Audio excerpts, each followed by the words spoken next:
Bismillahirrahmanirrahim. Assalamualaikum warahmatullahi wabarakatuh. Alhamdulillahi ala ihsanihi wa syukru lahu ala taufiqihi wa amtinanihi wa asyhadu an la ilaha illallah wahdahu la syarika lahu ta'ziman li sya'ni wa asyhadu anna Muhammadan abduhu wa rasuluhu da'ila ridwani. Allahumma shalli alaihi wa ala alihi wa ashabihi wa ikhwani. Para pemirsa yang dirahmati Allah Subhanahu wa taala, Bapak dan Ibu-ibu yang ada di rumah ya dan di tempat yang lain, kita pada kesempatan kali ini melanjutkan bahasan kita dari kitab Sahih Al-Bukhari dan masih dalam pembahasan-pembahasan yang berkaitan dengan adab-adab masjid, aturan-aturan masjid. Bab berikutnya, bab man bana masjidan, bab tentang orang yang membangun masjid. Al-Imam Al-Bukhari berkata rahimahullahu taala, haddatsana Yahya bin Sulaiman haddatsani qala haddatsani Ibnu Wahab qala akhbarani Amr anna Bukairan haddathahu anna Asim bin Umar bin Qatadah haddathahu annahu sami'a Ubaidillah Al-Khawlani annahu sami'a Utsman bin Affan yaqul. Dari Utsman bin Affan radhiyallahu taala anhu, beliau berkata, inda qaulin nasi fihi hina bana masjidar Rasul sallallahu alaihi wasallam, yaitu tatkala Utsman bin Affan memperluas masjid Nabi sallallahu alaihi wasallam, maka banyak orang-orang yang ngomongin beliau, yaitu mencibir beliau radhiyallahu taala anhu ya. Kemudian Utsman berkata, innakum aktsartum, kalian terlalu banyak ya, terlalu banyak mencela, terlalu banyak komentar. Wa inni sami'tu Nabi sallallahu alaihi wasallam yaqul, aku ini mau memperluas Masjid Nabawi. Kenapa? Karena aku mendengar Rasulullah SAW bersabda, man bana masjidan, barang siapa bangun masjid. Qala Bukairun hasibtu annahu qala yabtaghi bihi wajh Allah. Itu barang siapa yang bangun masjid karena mencari wajah Allah, itu ikhlas karena Allah Subhanahu wa taala, banallahu lahu mislahu fil jannah, maka Allah akan bangunkan baginya sepertinya juga di surga. Itu Allah akan bangunkan baginya istana di surga, itu rumah juga di surga. Saya ulangi, hadis ini tentang kisah Utsman bin Affan yang memperluas Masjid Nabawi. Sudah kita jelaskan, Masjid Nabawi diperluas oleh Umar bin Khattab radhiyallahu taala anhu, tetapi bangunannya sederhana, sama persis seperti bangunan yang ada di zaman Nabi sallallahu alaihi wasallam. Abu Bakar tidak sempat. Abu Bakar radhiyallahu anhu hanya memerintah sekitar 2 tahun, itu pun dengan banyak kesibukan, banyaknya orang-orang murtad, orang-orang tidak mau bayar zakat, sehingga Abu Bakar radhiyallahu anhu sibuk dengan stabilitas keamanan. Sehingga di zaman Abu Bakar pun dia tidak bisa memperluas masjid. Kemudian juga beliau juga tidak sempat melaksanakan sholat tarawih. Itu semua terjadi di zaman Umar. Baru Umar kemudian mendapat kelapangan, kemudian memperluas Futuhat Islamiyah, negara Islam semakin luas, ya, kemenangan di mana-mana. Dan Umar akhirnya memperluas masjid. Tetapi waktu memperluas masjid, Umar bin Khattab radhiyallahu anhu tidak membangun dengan model-model baru atau bahan-bahan baru. Bahannya sama persis seperti di zaman Nabi sallallahu alaihi wasallam. Sederhana, itu cuma labinah, semacam bata ya, kemudian dari pelepah korma yang sederhana. Nah, di zaman Utsman radhiyallahu ta'ala anhu, sekitar tahun 30 Hijriah, maka Utsman radhiyallahu anhu membangun masjid. Dia ingin bangun masjid dengan model baru, yaitu dengan al-ahjar al-manqushah, dengan batu-batu yang dipahat ya. Dipahat, kemudian dikasih semacam semen juga, kapur ya, intinya lain ya. Kemudian atapnya bukan dari pelepah korma lagi, diganti dengan kayu dari India dan yang lainnya. Maka banyak orang yang berbicara kepada Utsman, yaitu protes atau mencibir atau komentar. Ini dalil bahwasanya tidak ada yang selamat dari komentar. Jangankan kita, sedangkan Utsman bin Affan radhiyallahu ta'ala anhu yang dijamin surga oleh Nabi sallallahu alaihi wasallam, yang Nabi mengatakan untuk mengikuti sunnahnya para khulafa'ir rasyidin ya. Ya, alaikum bi sunnati wa sunnatil khulafa'ir rasyidin, ikutlah sunnahku dan sunnah para khulafa'ir rasyidin, yaitu Abu Bakar, Umar, Utsman dan Ali. Itu pun tetap tidak selamat dari kritikan. Bahkan akhirnya beliau pun dibunuh tahun 35 Hijriah atau 36 Hijriah. Kemudian beliau dibunuh oleh orang-orang yang memberontak. Utsman bin Affan radhiyallahu ta'ala. Tatkala beliau hendak membangun sekitar tahun 30 Hijriah, banyak yang kritik, maka beliau berkata, innakum aktsartum, kalian terlalu banyak komentar. Wa inni sami'tu Nabi sallallahu alaihi wasallam yaqul, aku ini ingin membangun masjid karena aku mendengar hadis dari Nabi sallallahu alaihi wasallam. Aku dengar langsung Rasulullah SAW bersabda, "Man bana masjidan yabtaghi bihi wajha Allah, banallahu lahu mithlahu fil jannah." Barang siapa yang bangun masjid karena ikhlas kepada Allah, mencari wajah Allah itu ikhlas, maka Allah akan bangunkan misal bagi dia seperti yang dia bangun di surga.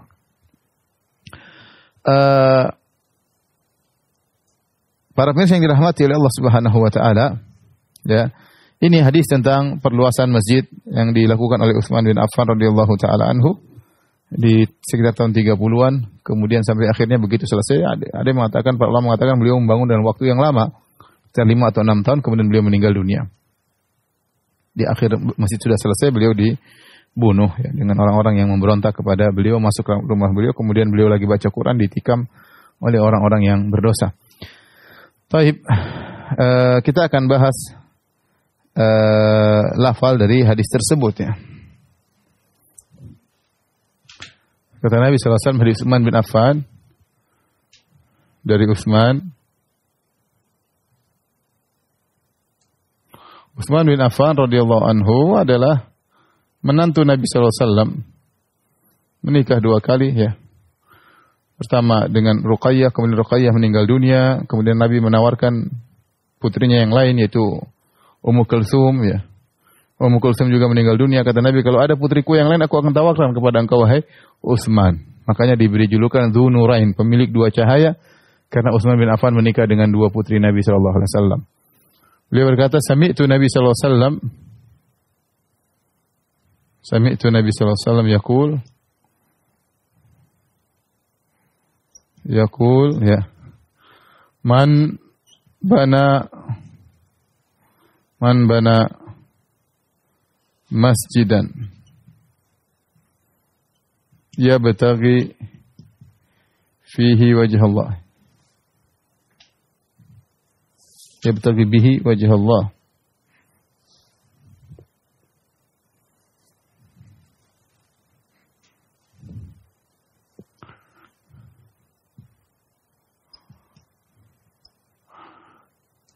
banallahu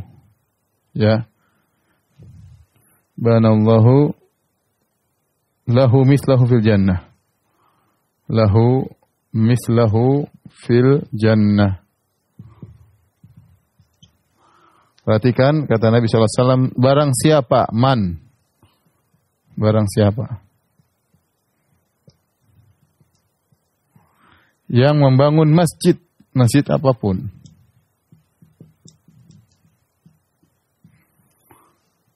ya bertagi bi wajah Allah, ikhlas karena Allah, karena mencari wajah Allah,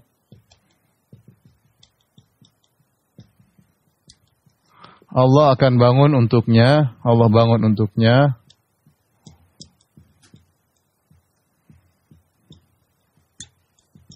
yang sepertinya di surga, yang semisalnya di surga.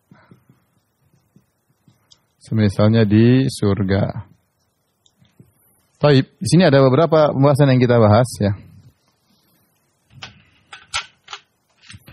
Pertama, Nabi SAW mengatakan barang siapa.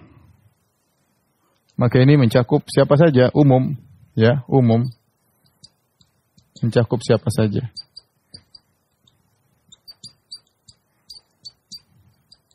Apakah lelaki, wanita, orang kaya, orang miskin ya. Saya pernah kenal dengan seorang ya, pekerja di Madinah ya. Dia bukan bos, dia pekerja, supir, istrinya pembantu. Tapi subhanallah, dia bertekad membangun masjid. Dia membangun dengan uangnya sebagian, kemudian dia kumpulkan, akhirnya dia bangun masjid.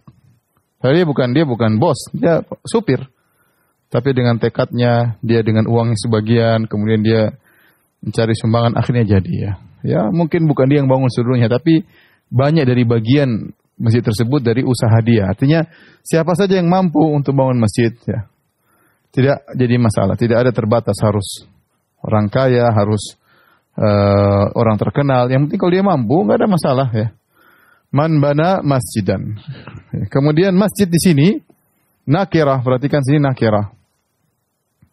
Ini nakirah, tanwin maksudnya.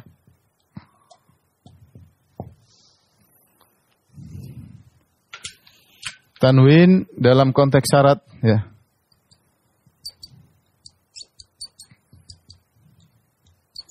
Memberikan faedah keumuman, memberikan faedah keumuman.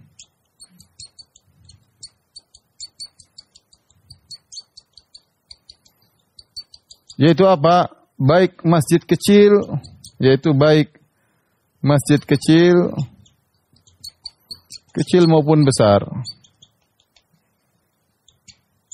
Nabi mengatakan masjidan, ya, yaitu masjid kecil maupun masjid besar. Ya. Bahkan dalam sebagian riwayat, walau kamafhasi qatatin. Dalam sebagian riwayat, walau, ya, walau kamafhasa qatatin.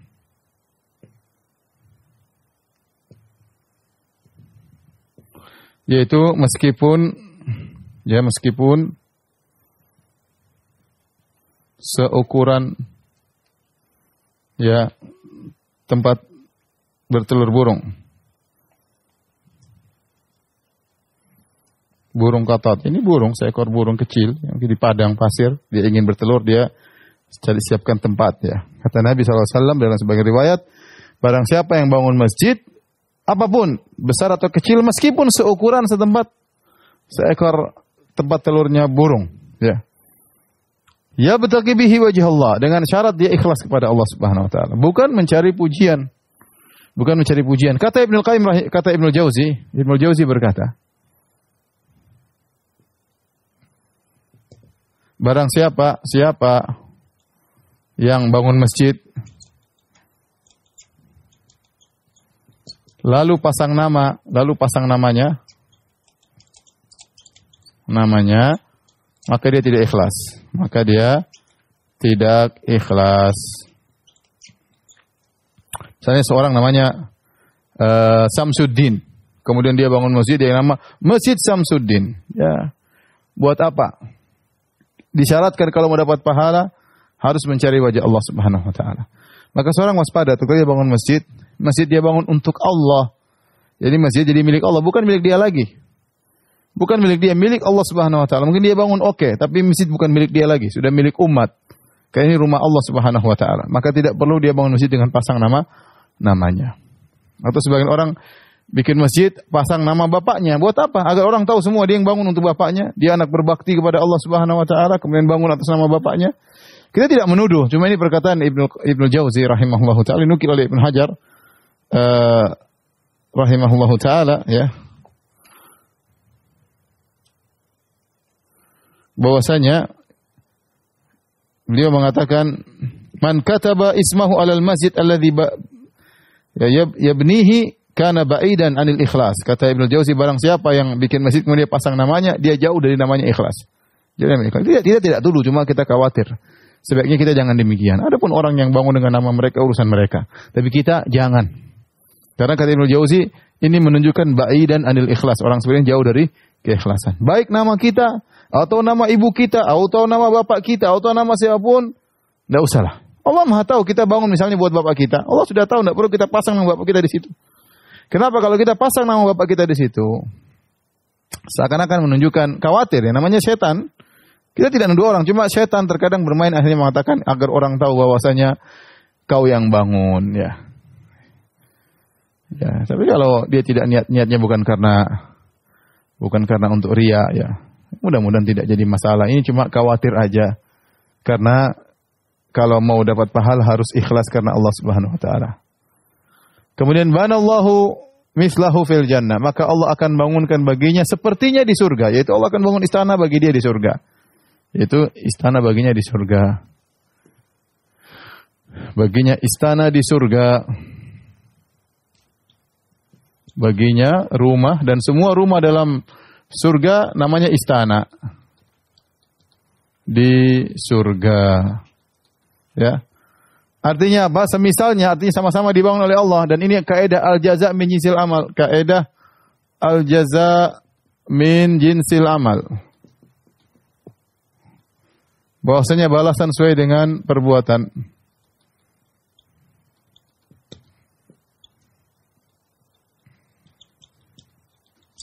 Sesuai dengan perbuatan. Dia bangun satu masjid, dia dapat satu istana. Dia bangun dua masjid, dia dapat dua istana. Orang bangun 1000 masjid, dapat 1000 istana. Dapat 1000 istana. Bukan dia di Allah kasihnya bukan di dunia, Allah kasihnya di surga fil jannah. Banallahu lahu mithlahu fil jannah. Allah bangunkan untuk dia yang semisalnya di surga. Ini ganjaran yang luar biasa. Kelazimannya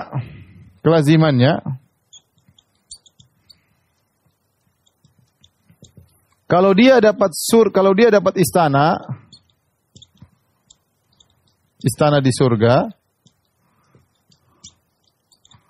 berarti dia masuk surga. Buat apa dikasih istana? Berarti dia tidak masuk surga. Berarti dia masuk surga. Disampaikan oleh Ibnu Hajar rahimahullah taala, kelazimannya kalau dia diberikan surga, diberikan istana di surga, berarti kelazimannya dia masuk surga. Ini ganjaran yang luar biasa bagi orang yang diberikan kemudahan oleh Allah untuk bisa bangun masjid, ya, untuk bisa bangun masjid. Taib. Sekarang kita tahu tidak semua orang punya duit untuk bangun masjid total besar, ya. Tetapi, ya, Nabi mengatakan dalam hadis, walau kamafhasi qatatin, meskipun dia bisa bangun hanya sekedar seukuran tempat telur burung, ya, artinya kecil, ya. Apa tafsir dari hadis ini? Ada khilaf di kalangan ulama apa maksud dari hadis ini? Khilaf, ya. Dua pendapat. Ada yang mengatakan maksudnya hanya al-mubalaghah. Itu hanya hiperbola.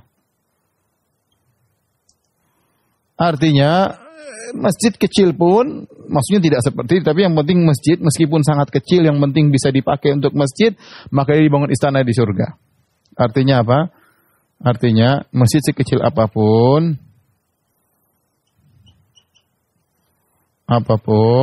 yang penting namanya masjid, maka dia dapat istana di surga.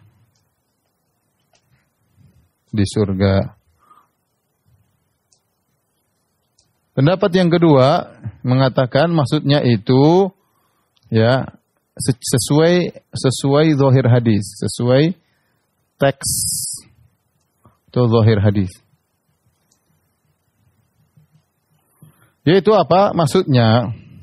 Pembahasan masalah ini beberapa tafsiran.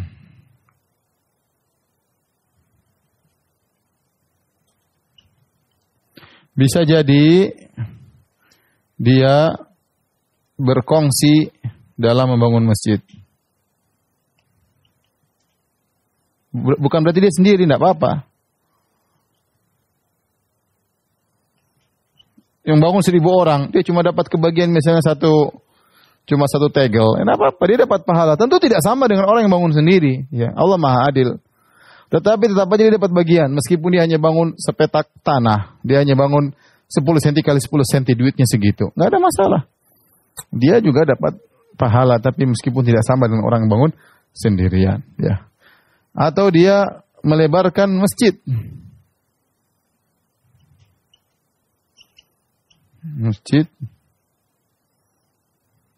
Seukuran tersebut juga tidak apa-apa.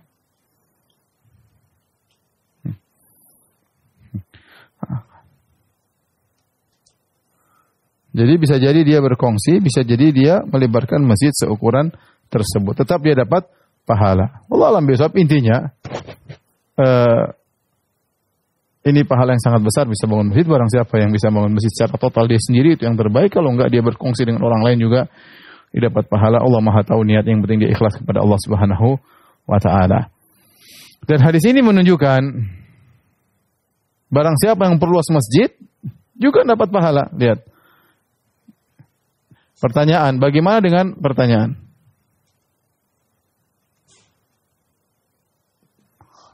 Bagaimana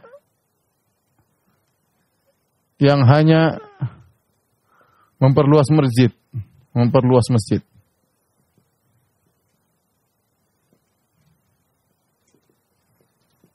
Jawabannya dia juga dapat pahala karena Utsman bukan sedang membangun Masjid Nabawi dari awal.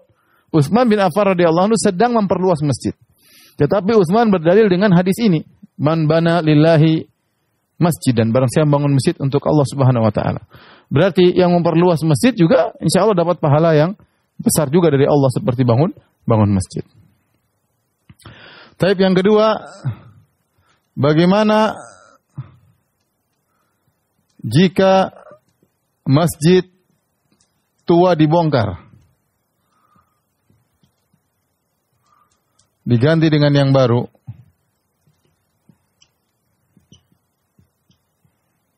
Jawabannya, Syekh Utsaimin menjelaskan bahwasanya yang masjidnya dibongkar juga sama, dapat tetap pahalanya nggak hilang.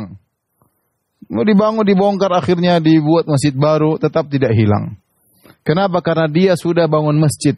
Allah tidak kasih syarat bahwasanya masjid tersebut harus sampai hari kiamat, enggak. Dia sudah bangun masjid karena Allah sudah dipakai. Suatu saat kondisi di kemudian hari dibongkar, misalnya dia sudah dapat bangunan masjid. Adapun masalah pahala yang mengalir, itu urusan lain. Mungkin dia bangun masjid, ternyata 10 tahun kemudian masjid tersebut dibongkar, dibuat jalan, terus tidak diganti dengan masjid yang lain. Apakah dia tidak dapat misalnya di masjid? Tetap dapat. Karena hadisnya man bana masjid, dan barang siapa bangun masjid, tidak disyaratkan harus masjid tersebut sampai hari kiamat, enggak. Tetapi di antara keistimewaan kalau masjid tersebut masih ada terus, maka pahala dia akan ngalir terus. Yaitu plus, nilai plus daripada sekedar istana. Istana lain, pahala ngalir lain lagi. Tetapi dia sudah dapat istana di masjid. Adapun kemudian masjidnya dibongkar setelah itu, benar jariahnya tidak berjalan lagi. Tetapi tetap dia dapat istana di masjid. Paham? Nah, kalau dia dibongkar ternyata dibangun oleh masjid yang baru, tetap jariahnya mengalir. Kenapa? Karena orang yang pembangun yang kedua membangun masjid di situ karena dia. Dengan sebab adanya masjid lama, dibangunlah masjid baru. Sehingga meskipun masjid baru dibangun, yang pembangun kedua dapat istana, dia juga dapat istana. Pembangun yang kedua pahalanya mengalir, pembangun yang pertama juga pahalanya terus mengalir jariah. Kenapa? Karena pembangun yang kedua ini bangun ini karena ada sebab masjid yang pertama. Jadi jika masjid tua dibongkar diganti dengan masjid yang baru, tetap masjid lama dan masjid baru sama-sama dapat pahala yang mengalir. Tadi yang ketiga, jika masjid dibongkar jadi lapangan bola misalnya, jadi jalan tol. Jalan tol tetap aja dapat pahala, meskipun pahala jariahnya mungkin berhenti, tapi tetap aja dapat pahala istana di surga. Nah, pertanyaan berikutnya, bagaimana orang yang menyumbang misalnya uang untuk bikin menara masjid, uang untuk bikin rumahnya imam? Ya, kata para ulama itu enggak termasuk. Wah, dia dapat pahala, iya, pahala besar. Dengan adanya imam di situ, imam itu sholat di masjid, dapat pahala jariah. Tetapi bukan masjid. Yang di dalam hadis adalah masjid. Oleh karena ini hadis yang agung, barang saya bangun masjid apapun, besar kecil, kalau dia ikhlas karena Allah, dia dapat istana di surga. Makanya kalau di Arab Saudi sering kita lewat, kemudian di pinggir jalan ada orang bikin masjid kecil. Tidak harus tinggi, dia masjid kecil aja, tapi untuk orang mampir di pinggir-pinggir tol, di sana nggak ada jalan tol ya, semua jalan tol di sana. Di pinggir-pinggir jalan terkadang ada tempat-tempat kecil orang, bukan masjid besar, masjid kecil aja. Arah kiblat ada, terus ada satu tangki air, dia sudah dapat pahala, kata sebagian ulama seperti perkataan Ibnu Hajar. Kenapa? Karena dia sudah menempatkan tempat untuk orang bisa sholat meskipun dengan sangat sederhana. Wallahu a'lam bishawab. Tapi para pemirsa yang dirahmati Allah Subhanahu wa taala, kita lanjutkan bahasan kita pada bab yang berikutnya. Babun ya'khudhu binusulin nabli idza marra fil masjid. Bab yaitu seorang hendaknya mengambil mata dari tombaknya atau dari anak panahnya jika dia lewat di masjid. Maksudnya apa? Bab ini menjelaskan seorang jangan melukai kaum muslimin yang lain. Kalau dia sedang berjalan bawa tombak atau bawa anak panah, maka hendaknya dia pegang ujungnya. Jangan dia berjalan kemudian memegang misalnya anak panah yang panjang, khawatir nyenggol orang, khawatir kena orang, atau kemudian dia pegang tombak, dia pegang begini waktu berjalan di masjid, karena bisa kena orang, tapi hendaknya dia turunkan ke bawah agar tidak mengganggu orang lain, agar tidak menakuti orang lain. Namanya benda tajam, kalau dia bergerak-gerak bisa mengenai orang lain. Ini adab dalam Islam, yaitu jangan sampai menakuti orang lain, terutama di masjid, jangan mencelakakan orang lain. Al-Imam Al-Bukhari Abu Abdullah rahimahullah taala berkata, qala haddatsana Qutaibah ibnu Sa'id, qala haddatsana Sufyan, qala qultu li Amr, asami'ta Jabir bin Abdullah yaqul, aku berkata kepada Amr, ya, apakah engkau mendengar Jabir bin Abdullah berkata, marra rajulun fil masjid wa ma'ahu siham, seorang lelaki berjalan di masjid dan dia bawa anak panah. Faqalahu Rasulullah SAW, amsik bini salihah. Kata Nabi, peganglah lancipnya atau tajamnya bagian mata dari mata anak panah tersebut. Artinya jangan dibiarkan matanya terbuka, tapi tutup. Pegang dengan tanganmu, jangan sampai kena orang. Ya. Dalam riwayat yang lain, lafalnya anna rajulan marra fil masjid bi ashumin qad abda nusulaha. Sungguh seorang sedang lewat di masjid dengan membawa anak panah dan dia menampakkan mata-mata dari anak panah tersebut, yaitu ketajamannya kelihatan dari luar. Fa umira an ya'khudha binusuliha, maka dia diperintahkan oleh Nabi untuk memegang mata-mata tajam dari anak panah tersebut, kaila takhdisha musliman, agar tidak melukai seorang muslim pun. Ya. Ini dalil bagaimana seorang berhati-hati tatkala berjalan, jangan sampai melukai orang. Ya. Oleh karena para ulama mengatakan demikian juga tongkat. Kalau bawa tongkat jangan divertikalkan, tapi dihorizontalkan. Ya. Jangan dihorizontalkan, tapi divertikalkan. Ya. Kalau dikasih horizontal begini bisa nyenggol orang. Ya, kalau kasih pedang jalan sambil pegang pedang ini bahaya. Tapi taruh ke bawah sehingga dia berjalan tidak melukai orang, tidak menyenggol orang. Jika seorang muslim dilarang untuk memberi kemudaratan kepada orang lain, ya, maka sebab-sebab yang bisa menimbulkan kemudaratan kita jauhi. Jangan setelah kita pegang pedang, oh enggak sengaja. Anda sejak awal salah dalam memegang senjata. Jangan pegang senjata seperti itu. Ya, peganglah dengan menutup bagian tajamnya. Kemudian hadis berikutnya, bab berikutnya mirip, ya. Bab al-murur fil masjid, bab tentang lewat di masjid. Kemudian beliau berkata, qala haddatsana Musa bin Ismail, qala haddatsana Abdul Wahid, qala haddatsana Abu Burdah bin Abdullah, qala sami'tu Abu Burdah an abihi. Ya, an Nabi sallallahu alaihi wasallam.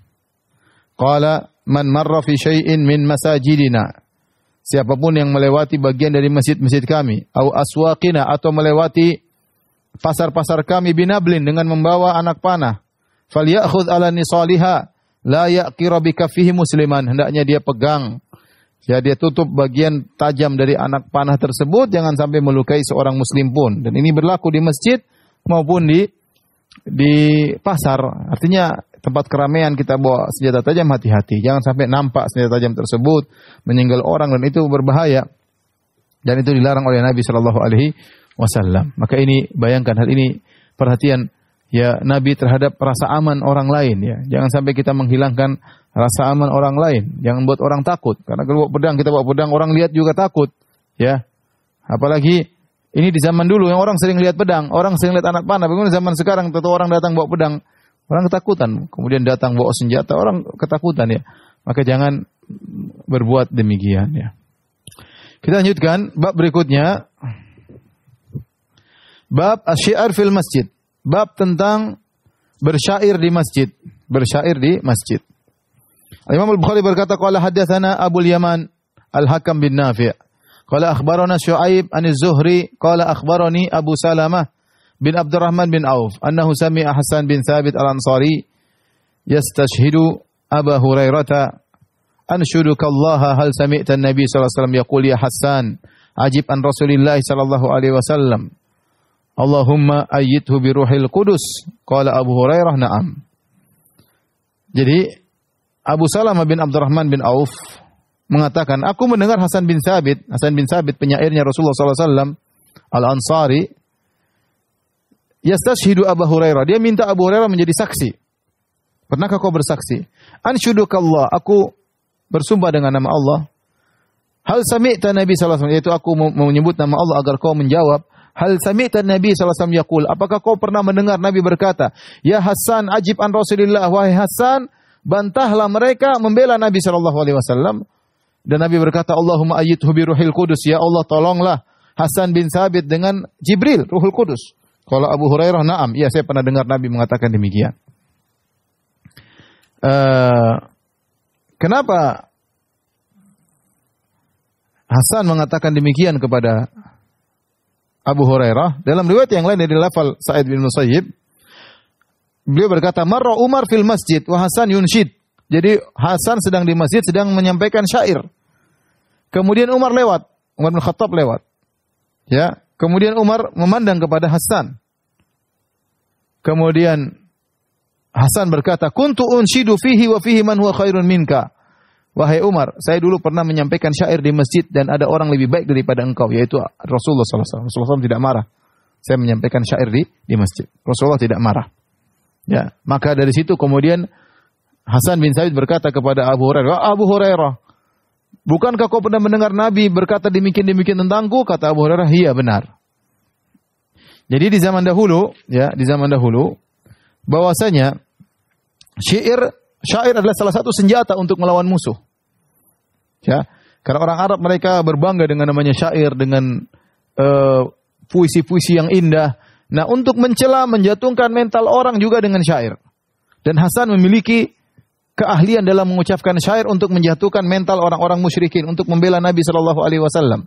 Maka Nabi berdoa, "Allahumma ayyidhu bi ruhil qudus." Ya Allah, kuatkanlah Hasan bin Sabit dengan Jibril alaihissalam, supaya Hasan bisa membantah mereka. Makanya ketika Ka'ab bin Malik masuk Islam, ya, maka Nabi berkata, "Ka'ab asy-syair, apakah kau Ka'ab bin Malik yang sang penyair?"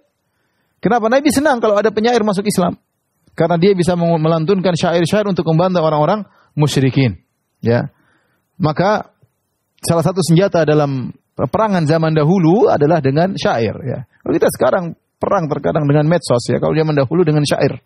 Syair dibuat oleh seorang muslim kemudian sampai di orang-orang kafir, membuat mereka goncang, membuat mereka marah, ya, membuat mereka sedih, membuat mereka hancur, ya, mental mereka hancur dengan syair. Makanya Nabi mengatakan, ya, Allahumma ayyidhu bi ruhil qudus, ya Allah kuatkanlah Hasan bin Sabit dengan malaikat Jibril. Bahkan Rasulullah berkata, "Ajib anni," yaitu belalah aku wahai Hasan, bantahlah mereka. Ini dalil bahwasanya syair boleh dilantunkan di masjid. Ya. Syair boleh dilantunkan di masjid. Ya. Adapun hadis Nabi SAW dari Amr bin Shu'aib an Abi an Jaddihi, qala naha Rasulullah SAW an tanashudil ash'ar fil masajid. Rasulullah SAW melarang untuk saling menjawab syair di masjid. Ada hadis seperti itu. Rasulullah melarang untuk saling jawab syair di masjid. Maka ini hadisnya sahih, disahihkan oleh Ibnu Hajar rahimahullah taala. Namun mereka mengatakan hadis ini dibawakan kepada kalau syair-syair jahiliyah yang buruk maka tidak boleh diucapkan di masjid. Atau misalnya syair-syair yang terlalu banyak disampaikan di masjid sehingga orang lupa bahwasanya masjid untuk ibadah, untuk baca Quran dan yang lainnya. Kalau melalaikan orang dari tujuan utama ke masjid maka dilarang. Adapun sesekali menyampaikan syair di masjid, terutama syair keislaman, syair kepahlawanan, maka tidak jadi masalah. Di sini ada poin yang perlu saya sampaikan para pemirsa yang dirahmati Allah Subhanahu wa taala. Sebagian orang atau sebagian dai berdalil dengan hadis ini untuk membolehkan musik. Kata mereka, dulu ada penyanyi Rasulullah SAW di masjid. Hasan bukan penyanyi. Jangan salah, penyanyi itu buruk. Dahulu di zaman para ulama penyanyi buruk. Oleh karena Imam Syafi'i dalam kitab Al-Um mencela orang yang suka kerjanya menyanyi, laki-laki tukang nyanyi, ya, ditolak syahadahnya. Ya. Jadi jangan dibilang penyanyi Rasulullah SAW, tapi katakan penyair. Penyair bukan berarti penyanyi. Seorang bikin penyair, orang sekarang bikin syair bukan berarti harus bernyanyi-nyanyi. Ya. Kemudian syair disampaikan dan syair bukan musik, harus dibedakan. Para ulama dahulu membedakan antara lagu atau syair yang tanpa musik dengan musik. Kalau musik hukumnya haram dengan ijma ulama.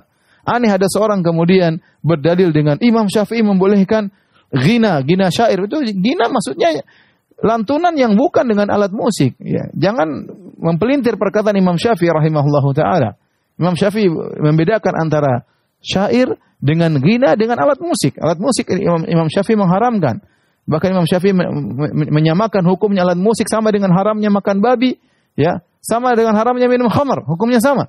Ini sudah saya jelaskan berulang-ulang dalam pembahasan alat musik. Maka jangan kita menipu umat Islam dengan mengatakan Imam Syafi'i membolehkan musik, membolehkan kita mencampur adukan antara hukum nyanyian tanpa musik atau syair disamakan dengan nyanyian, ini tidak benar, tidak benar. Kalau syair tidak jadi masalah. Kalau nyanyian maka dilihat tidak sampai hukumnya haram selama tanpa musik. Ada yang mengatakan makruh. Kalau sudah dengan alat musik maka hukumnya semua haram. Dengan alat musik hukumnya haram dengan ijma' ulama. Kata Nabi SAW, la yakunanna aqwamun min ummati yasilul hira wal harir wal khamr wal ma'azib.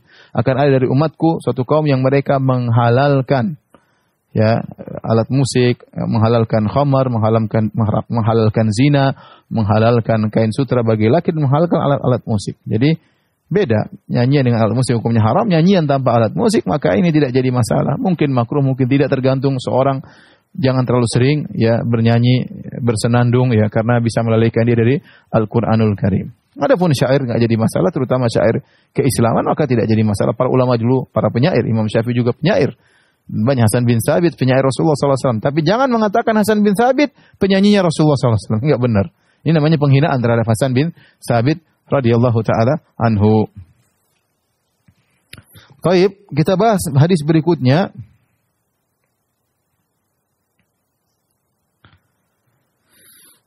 Bab ashabil hirab fil masjid. Bab tentang orang-orang yang membawa alat-alat perang di masjid, yaitu orang yang sedang bermain-main di masjid dalam rangka untuk latihan peperangan. Bagaimana hukumnya? Al-Imam Al-Bukhari berkata, qala haddatsana Abdul Aziz bin Abdullah.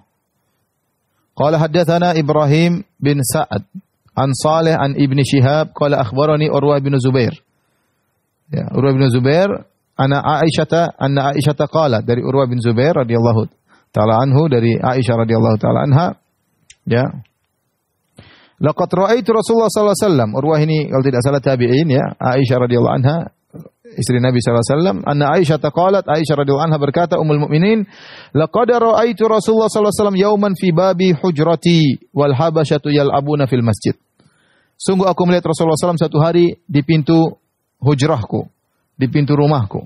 Wal habasyata yal'abun, sementara al-habasyah, orang-orang Habasyah sedang bermain-main di Masjid Nabawi. Wa Rasulullah SAW yasturuni biridaihi, dan Rasulullah SAW menutupku dengan selendangnya. Anzuru ila la'ibihim, agar aku bisa melihat mereka sedang bermain. Jadi Nabi SAW dalam riwayat yang lain mengajak Aisyah untuk nonton. Lihat mereka ya Aisyah. Sampai Aisyah lihat lama. Rasulullah SAW dalam riwayat mengatakan, sudah cukup? Belum, kata Aisyah. Sudah Aisyah? Belum. Sampai agak lama Aisyah nonton bagaimana orang-orang Habasyah yang berkulit hitam, mereka bermain-main dengan tombak-tombak mereka di masjid, yaitu main perang-perangan. Dalam riwayat yang lain kata Aisyah radhiyallahu anha, ra'aitu Nabi sallallahu alaihi wasallam wal habasyatu yal'abuna bihirabihim. Aku melihat Nabi sallallahu alaihi wasallam sementara orang Habasyah sedang bermain-main dengan harbah mereka atau hirbah mereka, yaitu dengan tombak-tombak mereka. Yaitu mereka menggunakan tombak-tombak sambil kondisi tombak-tombak terbuka. Dalam kondisi tombak-tombak terbuka kemudian mereka bermain-main, Ini bagaimana dengan hadis sebelumnya? Hadis sebelumnya Nabi sallallahu alaihi wasallam melarang orang pergi ke masjid kemudian membiarkan anak panahnya terbuka, yang bagian tajamnya mata anak panahnya terbuka, atau membiarkan tombaknya terbuka. Loh, ini kenapa orang-orang Habasyah bermain dengan tombak yang terbuka? Kata sebagian ulama bahwasanya ini kondisinya beda. Kalau ini kan orang sudah siap nonton sehingga orang waspada. Tapi kalau dalam kondisi normal orang datang kemudian bawa pedang dengan sambil terhunus, maka ini bahaya. Adapun kalau orang sudah siap bahwasanya mereka sedang bermain-main sehingga mereka menjauh, orang-orang Habasyah tersebut bermain di Masjid Nabawi, main perang-perangan. Sebagian ulama berpendapat bahwasanya kisah ini mansukh, tidak boleh lagi. Ini cuma ada di zaman Nabi dahulu, dimansuhkan dengan ayat dalam Al-Quran dalam surat An-Nur, fi buyutin adinallahu an turfa wa yuzkara fiha ismuh. Di rumah-rumah Allah yang di situ disebut nama-nama Allah, rumah-rumah Allah yang diangkat dan disebut nama-nama Allah. Maka tidak boleh untuk main-main lagi dengan main-main hirbah, tidak boleh lagi. Ini pendapat, Tetapi dibantah oleh para ulama, mereka mengatakan tidak mengapa. Sebagian ulama mengatakan maksudnya mereka main di luar. Intinya para ulama dulu memandang ini aneh, kenapa bermain-main dalam masjid? Sehingga sebagian mengatakan ini hukumnya mansukh, sudah tidak berlaku lagi dengan ayat dalam surat An-Nur. Sebagian ulama Malikiyah mengatakan, mereka mainnya di luar. Mereka main di luar, bukan dalam masjid, tapi di sekitar masjid. Namun yang benar, mereka main dalam masjid. Mereka main dalam masjid dan tidak mengapa. Sesekali, bukan tiap hari masjid dijadikan tempat seperti itu. Sesekali, ya. Kemudian ini ada perkara untuk kemaslahatan kaum muslimin, di mana perbuatan ini melatih seorang untuk berperang, pandai berperang, bukan sembarang permainan, ya, tapi ada maslahat untuk kaum muslimin. Oleh karenanya Al-Muhallab berkata, "Al-masjidu mawdu'un li amri jama'atil muslimin, fama kana minal a'mali yajma'u manfa'atad din wa ahlihi jaza fihi." Masjid dijadikan untuk kemaslahatan kaum muslimin. Maka setiap kegiatan yang di situ mengumpulkan manfaat agama dan manfaat penghuni masjid, maka tidak mengapa. Jadi tidak ada masalah, sesekali ada manfaat. Seperti orang mengadakan misalnya latihan perang dalam masjid, kemudian terkadang juga misalnya lomba apa kayak baca Quran misalnya, ini ada maslahatnya semua, tidak jadi masalah.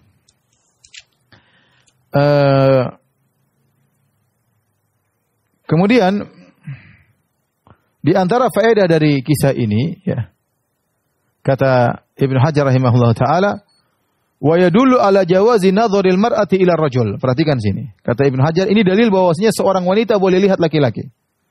Seorang wanita boleh melihat laki-laki. Ya. Dan ini ada khilaf di kalangan para ulama. Apakah kalau laki-laki tidak boleh lihat perempuan? Laki-laki enggak boleh lihat perempuan. Ya, makanya kalau lihat perempuan disuruh memalingkan pandangan. Adapun perempuan lihat laki-laki, makanya dua pendapat. Pendapat pertama mengatakan boleh selama tidak ada syahwat. Pendapat kedua mengatakan tidak boleh meskipun tidak syahwat. Adapun yang mengatakan tidak boleh, mereka berdalil dengan hadis Ummu Salamah dan hadis Maimunah, di mana datang Ibnu Ummi Maktum yang buta ke rumah Nabi SAW, maka Nabi mengatakan, ihtajiba anhu, wahai kalian berdua berhijablah dari Ibnu Ummi Maktum. Maka mereka berkata, bukankah dia buta? Ngapain kita berhijab? Kata Nabi SAW, afa'am yawani antuma, ya, ala tubisorinihi, ya, bukankah kalian berdua melihat, ya, alastuma tubusiranihi, bukankah kalian berdua bisa melihat Ibnu Ummi Maktum, ya. Oleh karena sebenarnya mengatakan perempuan juga enggak boleh lihat laki-laki. Namun hadis ini hadis yang dhaif, ya, dhaif sehingga tidak bisa dijadikan dalil. Jadi memandang, kalau kita bicara hukum memandang, ya, hukum memandang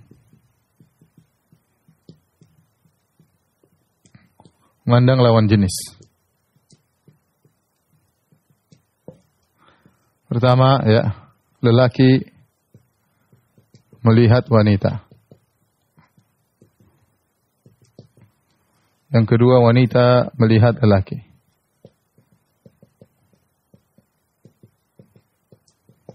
Maka ini hukum asalnya tidak boleh. Asalnya tidak boleh.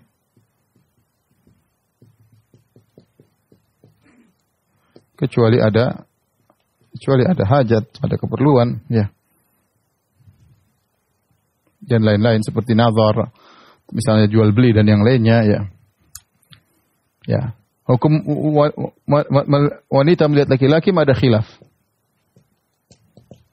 Ada yang mengatakan ada dua kondisi, ya.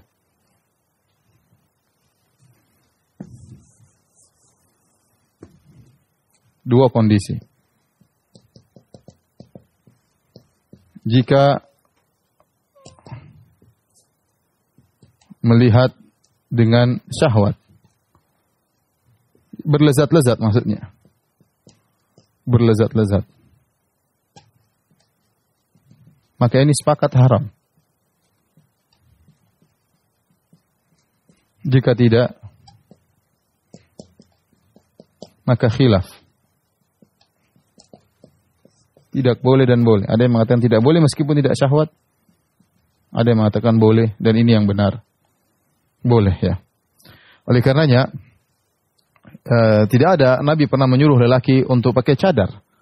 Ya, tidak ada sunnah lelaki pakai cadar. Perempuan sunnah, sepakat ulama sunnah pakai cadar. Masalah khilaf cuma wajib atau tidak. Tapi wanita pakai cadar maka hukumnya sunnah. Maksudnya disyariatkan. Apakah hukumnya hanya sekedar sunnah atau wajib, maka ini khilaf. Karena wanita dianjurkan untuk menutup wajahnya. Menutup wajahnya. Karena lelaki lihat wanita dia akan tertarik. Ya. Sekarang bagaimana perhatikan di sini, kalau wanita melihat laki-laki dengan syahwat, maka hukumnya haram. Ya, misalnya seorang wanita melihat suami orang, dia tertarik, dia melihat dengan syahwat, maka hukumnya haram. Jadi demikian juga seorang wanita misalnya melihat ustadz misalnya di televisi atau di internet, kemudian dia tertarik dengan ketampanannya, kemudian dia bersyahwat, berlezat-lezat melihat wajah tersebut, maka hukumnya haram. Mungkin orang tidak tahu, tapi Allah tahu. Tapi kalau dia melihat hal yang biasa, tidak semua wanita seperti dia melihat biasa, tidak ada syahwat, maka tidak mengapa. Tapi kalau dia lihat dengan ada syahwat, maka hukumnya haram. Allah Maha tahu. Tapi kita nggak bisa mengatakan bahwasanya tidak boleh seorang melihat laki-laki secara mutlak, nggak boleh, karena hukumnya asalnya boleh. Asalnya boleh, sebagaimana Aisyah radhiyallahu anha melihat para habas yang sedang bermain-main. Ya. Demikian para pemirsa yang dirahmati Allah Subhanahu wa taala, kajian kita pada kesempatan kali ini. Insyaallah kita lanjutkan pada kesempatan yang lain. Subhanakallah bihamdik asyhadu an la ilaha illa anta astaghfiruka wa atubu ilaik. Assalamualaikum warahmatullahi wabarakatuh.